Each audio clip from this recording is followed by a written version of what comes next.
Hello, good evening everybody. So, we were talking about the different types of ceramic materials, and one of the type we are discussing is the second category, basically the specialty ceramic materials. So, this is of the special quality.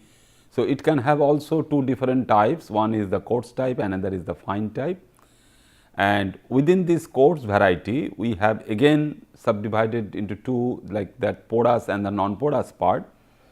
And non-porous part, which is the coarse material, also we get that fusion cast bricks. So, the brick material, if we consider that sometime some special purposes we can use this sort of brick material also, which are coming under this category of specialty ceramic materials. And what about the porous type? The porous type can have some of these as the alumina rich rock type, then silicate rock type that we can also know, and the basic refractory products are also under this category, and the clay bonded silicon carbide.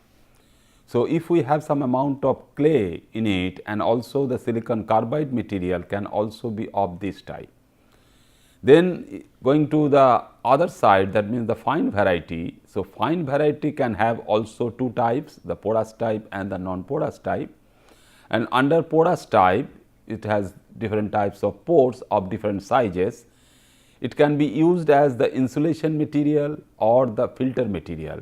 If we consider that you can have a particular type of pore size, so that can be very much useful for a filtering material. The way we use the sintered bed crucibles, the way we use the filter papers, we know that the different types of pore sizes are important.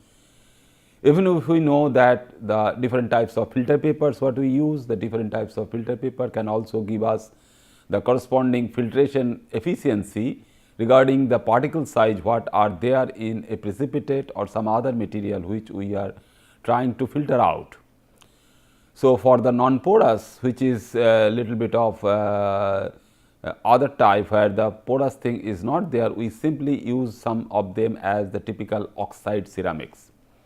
The name will also tell you that we will also find out that what are those oxide ceramics. That means they are basically the metal ion based or sometimes the typical oxide material of some non-metallic part also. So, we can have the oxide ceramics and the non-oxide ceramics when no oxygen is present, that means other things are there, it can be carbide, it can be nitride. So, how we get these basically from the broader perspective, that how we get all these clay ceramic products. So, the thing is that you can have the clay and then we just process it for getting a good type of ceramic material starting from the different starting materials which are naturally available also. One of that material is the clay material, simply kaolin. When kaolin is there, we can mix it with quartz and we can mix with some amount of feldspar. So, the different composition of these materials, so is basically a mixture. Then we go for the processing of this particular material to get the ultimate finished product as the new ceramic product. So, if we consider that what is that clay and that clay how we can use it. So, the kaolin mineral as a typical inorganic chemist, what we always try to understand that the typical chemical formula, always we try to know that what are the element wise composition for that particular material. So, it is nothing but it is aluminum silicate or aluminosilicate with certain amount of extra hydroxide groups. So, basically it is Al2OH whole 4 Si2O5. So, the basic building block is your disilicate material, which is your Si2O5 material. So, the disilicate material is your building block, and on that basically we will be making all these ceramic products based on kaolinite or kaolin. Then another variety of clay we can have is the electric clay, can have same type of composition, but is not the pure disilicate thing, it is basically aluminosilicate. So, aluminosilicate, we all know very well that some of the silicon positions can be substituted by aluminium as Al3 plus. So, it can have a different property, it can have a different structure as well. So, when you get that, that means when you substitute this Si2O5 part by Si4 minus Y and Ally, that means some of these silicons can be substituted by simply your aluminium. So, the equivalent amount of silicon sites will be substituted by aluminium, and like that of your disilicate, you can have again Al2OH whole 2 now, and also for charge balancing thing, that it can have some extra amount of potassium as the potassium ion, or sometime simply the proton H plus, which is solvated or having some water molecule attached to it. We know that H plus plus H2 giving you H3O plus. So, for charge balancing purpose is again very much related to that your Y value is defined. So, Y for aluminum, Y for number of silicon less than 4 minus Y, and the number of Y which is required for your charge balancing thing. So, the whole thing can be neutral considering that corresponding charge balance by the potassium ion or the simply proton. So, when proton is there, we know that that particular material can be very much acidic also. So, if we use this quartz material, why we are use this? The quartz is used basically as a lean clay, because this is basically a clay material and we are putting some amount of quartz in it, which is nothing but your SiO2 material. So, this SiO2 material, and is the purpose of this is that it reduces the shrinkage upon firing. So, when we fire it, the material will be fired. So, the shrinkage will be there, that means it is basically shrinking, that is the material which the voluminous one, and when it is going for the firing process, it basically going for the sintered bed formation or the shrinking thing. So, if the amount of quartz is more, the shrinking process or the amount of shrinkage will be less, and feldspar is basically acts as a flux material, because we know that some of these fusion basically sometime we can consider it as a fusion mixture. So, feldspar basically is some kind of fusion mixture and is also considered as a flux material during the fusion process. So, we can have all these three components, and these three components can be mixed to get a corresponding mixture, and when the mixture is processed in such a way that you get basically a finely ground material. So, the supply is that you have the finely ground raw material in your hand, and that basically after processing give you the fine ceramic products. So, the particle sizes are less. So, you get a fine variety of that ceramic product if the grounding process of the raw material is well and the particle sizes are less. But if you have something different which is having a mixture of different particle sizes, because you cannot have very uniform particle sizes, then you get basically the quartz ceramic products, and that we also deliberately introduce the bigger particles which are non-uniform in nature, which are not of finer category, because we want to introduce the porosity within the material. So, it is basically giving you the quartz ceramic products. And then once you get the raw material in your hand, the next step will be the drying of this paste to flowing powders. So, you get the material, then you just dry it, because otherwise it can be a sticky material, and that material can be used for the drying purpose, and the drying purpose or the drying processes of that particular paste giving you a type of powder which is freely flowing.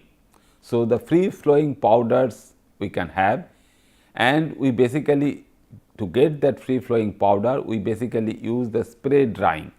So, the material is being sprayed and in a hot chamber it is being drying. So, then the next process after drying is the forming process of getting this particular ceramic material. So, what is that particular forming process? The forming process is basically dependent upon some of the special qualities. It is dependent on the shape of the end product, what sort of product we are expecting. So, the forming process can vary also. Then always we can have some look for the required properties. We basically are looking for some amount of that particular type of property, and the size of the production run, that how much material we are using for a particular run, and particularly the volume or the size of that particular production raj is also important for this particular forming process. Then after this forming process, we will just proceed for the casting process. We know that the casting, how we cast a particular type of material. So, it is also true for your ceramic material.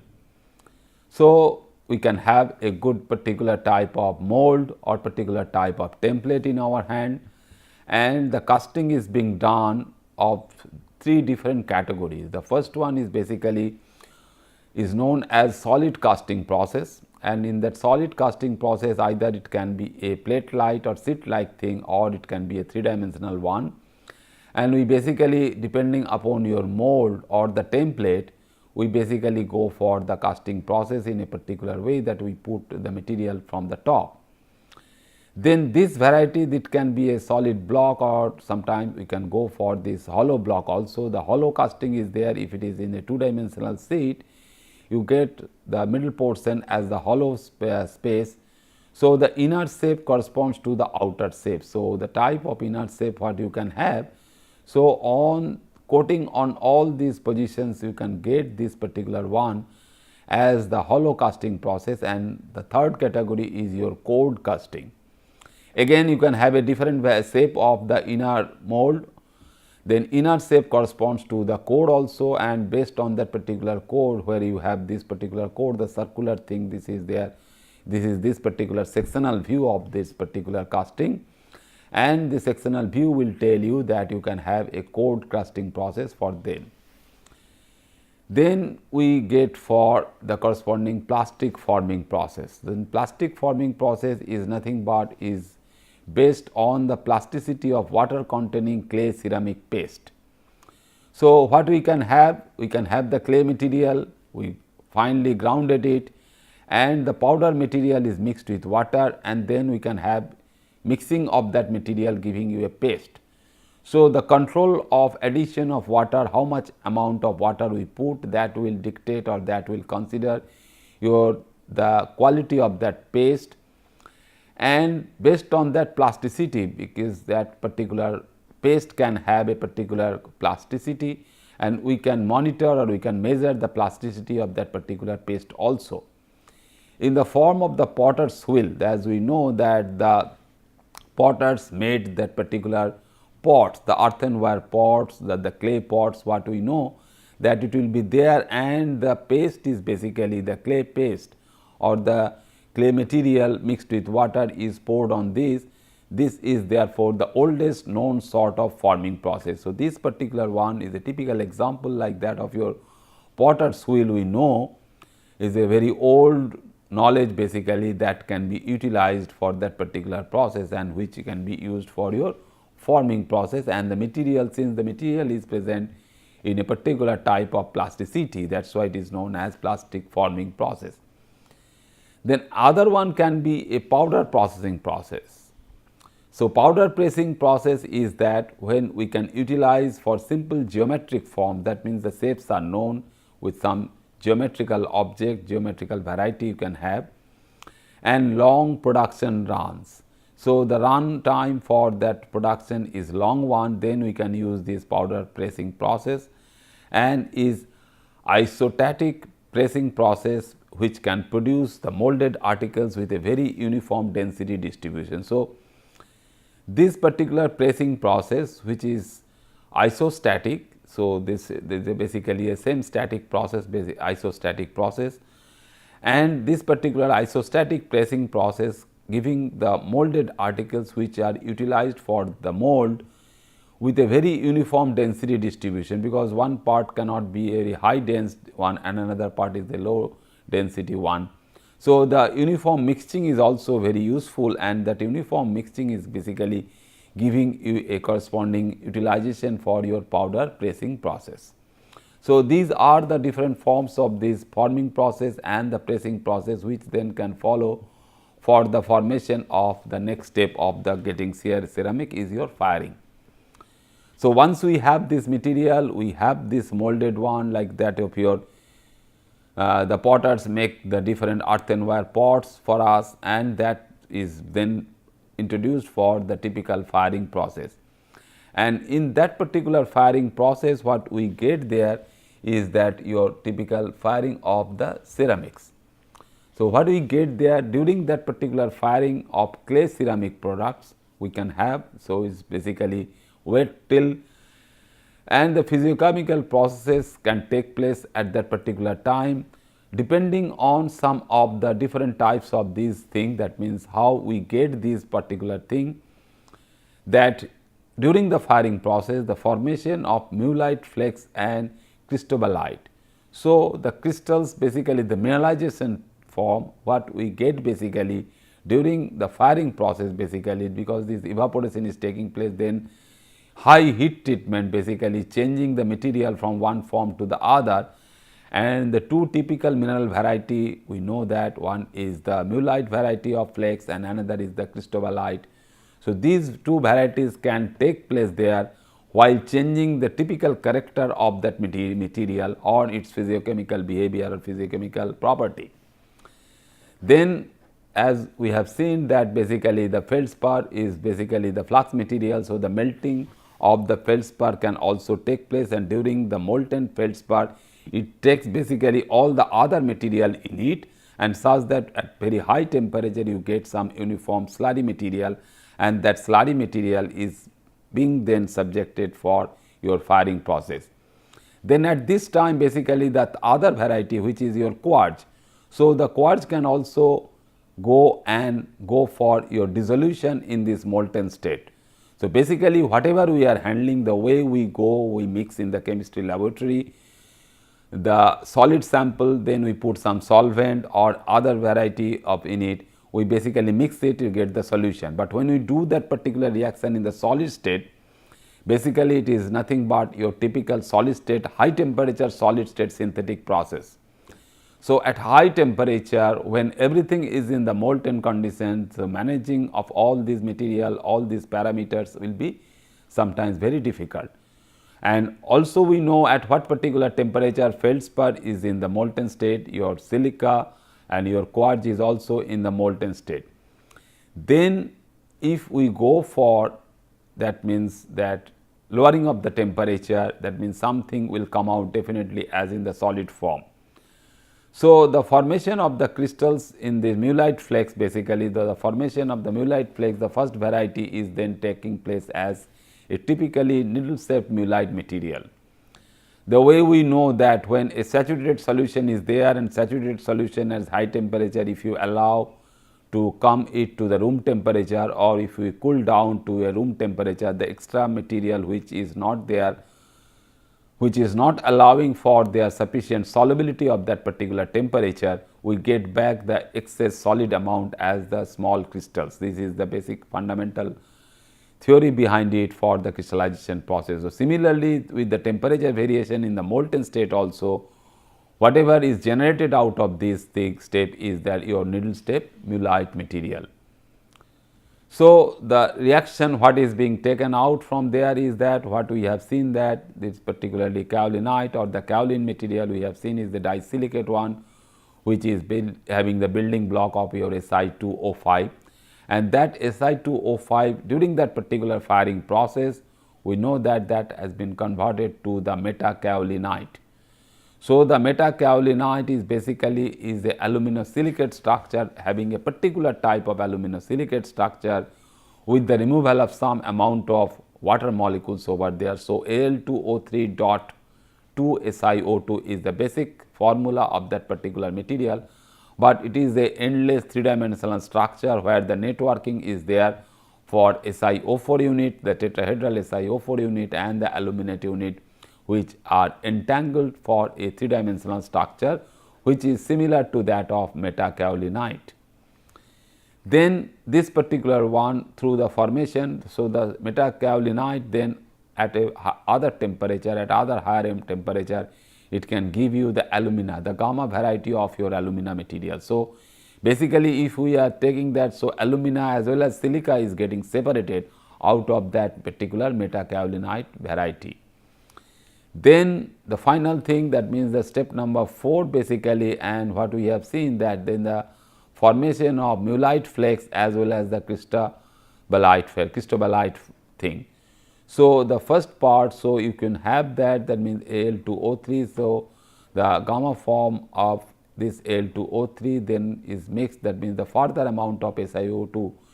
So, the stoichiometry is basically now changing, it is still 1:2, but 3 units of Al2O3 is being reacted with that of your 6 SiO2 unit, giving you 2 individual phases. One phase is for your mullite phase, which is your Al2O3 SiO2 with a 3:2 composition. Another is simply the cristobalite, which is typically a silica variety. So, these are basically in the solid state material, these all will be there, and we basically getting towards that particular ceramic formation out of this chemical reaction at high temperature. So, high temperature reactivity of these things, this ceramic material basically giving us some good material. So, material definitely can have very useful applications. So, if you now look at the application, once we get that from the starting material, the raw material we know, and how we handle those raw materials for getting these reactions and what are those chemical reactions at high temperature is taking place, that also we have seen. Now, if we simply categorize the properties and their applications, it will be therefore very much industrially important material, because to get all these things from the historically important fundamental knowledge of this making the different types of earthenwares from the potter's wheel is basically historically these are all important, but it has gave birth to a particular area of industry, which you know that there is a typical ceramic industry, and the engineering aspect of that ceramic industry will give birth of that of your ceramic engineering also. How we get the day by day, how we utilize all these things, whatever we have learned so far from the historical perspective is in our hand. So, what we try, the people will try definitely the new material, new application and new properties out of this, how you vary all these simple inorganic chemistry reactions. So, the inorganic reactions will definitely be applied at a very high temperature to get the different types of materials. So, one of them is your fine earthenware. What is that? Articles are porous in nature, they are white or ivory in color. So, that color thing is also very important and used in the manufacture of ceramic filters and diaphragms. Since you have a particular type of porous material that we have seen while we are categorizing all these things, that we have seen that it can be used as a filtering material like your filter paper or glass strip material or the sintered bed material.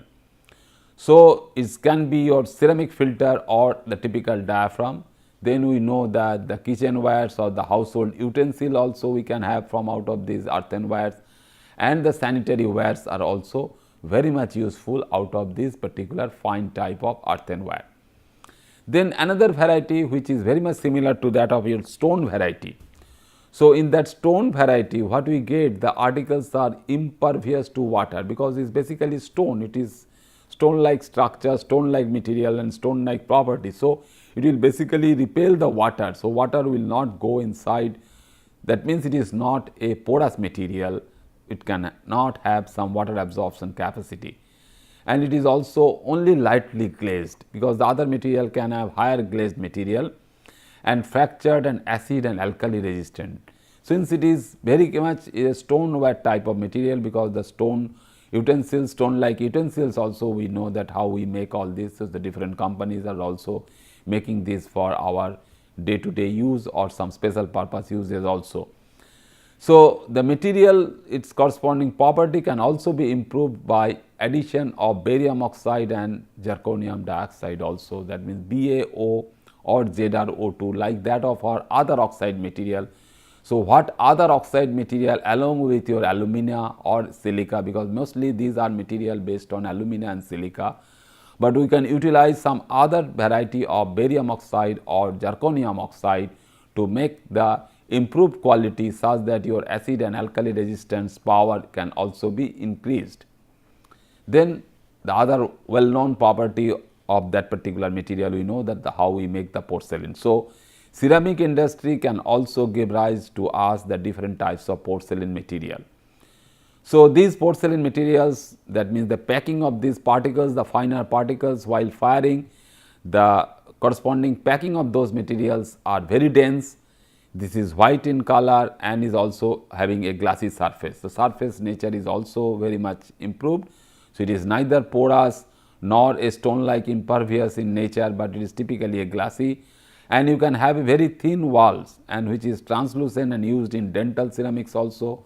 So, dental enamel can also may be made out of that we will also see, because the enamel industry is also another industry that will follow after we finish this particular part, that means the ceramic industry. So, the dental ceramics, the dental enamel also we can make out of this, but out of that if we can try to get first the ceramic, not the enamel.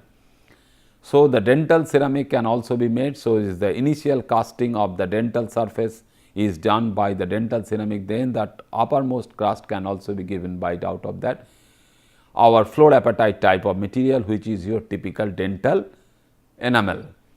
Then the different types of sanitary material also we can have, those are sanitary wares also we can have out of these porcelain, because that texture is completely different compared to that of the first variety. Then we go for the variety what we have started discussing our thing, that is the specialty ceramic products what we can have in our hand and how we quickly make these out of these reactions. Basically what we have, that oxide ceramics. So, our starting material is therefore your oxides. We have seen all these things out of that of your alumina as well as silica. What other oxides we can use for this particular purpose? So, it can have a single phase oxide material. So, single phase oxide metal ion oxides are the raw materials and should be very pure in nature, because the purity should be high. That is why the quality of that material, the cost of that material will also go up. That is why we are considering these as the specialty ceramic products. So, these specialty ceramic products can be made out of your typical check in the purity. So, the first of this category can be your oxide material. So, that oxide material out of your aluminum. So, aluminum oxide what we have seen. So, we are utilizing alumina as well as silica in the bulk material. So, this aluminum oxide typically can be used as the different raw materials. So, these raw materials what we can have is, one is the heated or calcined alumina Al2O3, not that you can have a particular variety which is cheap also, not that alpha, you can have the beta, you can have the gamma, because the gamma variety, if there is not a good source, you can have the cost of the gamma variety would be more than. So, a particular, so the raw alumina form only, so it can be a mixture of all the different varieties. Then the melted corundum, which is also the alumina Al2O3, then the sintered corundum. So, different types of corundum you can have. Then these are the raw materials, because this aluminum oxide material can give you a high temperature withstand. So, it can resist a very high temperature for a particular use. You can have the corresponding crucibles also, that aluminum oxide crucibles also. It can have good thermal conductivity, because it is not giving you a very bad thermal insulation, high electrical resistivity. So, it is basically a resistor in the electrical industry, and you can have also for the chemical resistance. So, the material we are making out of this aluminum oxide ceramic products. So, ceramic products can be utilized for handling different types of material, for the container for handling the different types of chemical substances, because it is very much resistance to not only acids and alkali, but the other type of chemical attack.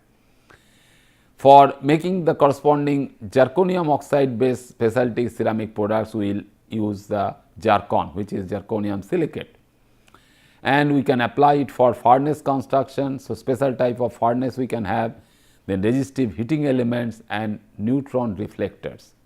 In nuclear reactors, sometimes we can use we can reflect the neutrons, the neutron flow is there, the neutron as the particles which is flowing from one end to the other. So, if we use some amount of reflection out for those reflectors, we use as the corresponding zircon material is nothing but your corresponding zirconium oxide ceramic.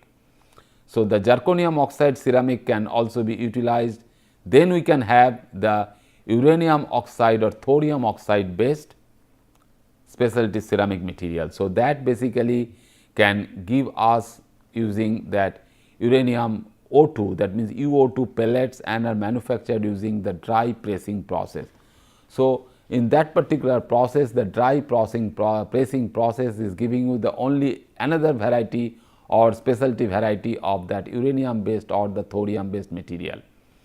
Then beryllium oxide. So, beryllium oxide can also give rise for the corresponding sintering process, which can be dry one and which is plastically pressed into fine powders of beryllium oxide. So, beryllium oxide, which is BeO, at a very high temperature of 1400 to 1450 degrees centigrade, you get the corresponding material, the ceramic material as the beryllium oxide material. Then others we can have the mixed material like magnesium doped aluminate, then yttrium oxide or the beta variety of Al2O3. So, when we get these as for the corresponding use of electro and magnetoceramics, for getting these as the different types of electro and magnetoceramics, what we use? We can use the different types of titanates. So, these titanates are basically our corresponding process where we use the barium titanate. Sometimes these barium titanates are the typical raw materials from the nature we get it. So, if we get this from that particular one, that how we make the corresponding barium titanate material, we simply take titanium dioxide, which is your source of rutile.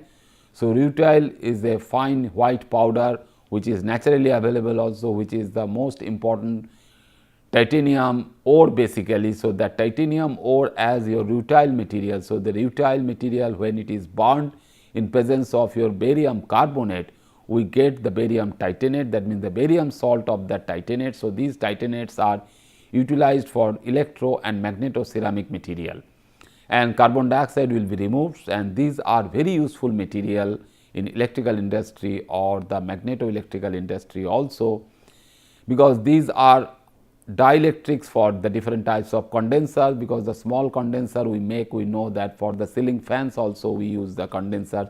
These are oil based condensers, but if we use the solid state condensers, we can go for the different titanates for that particular one.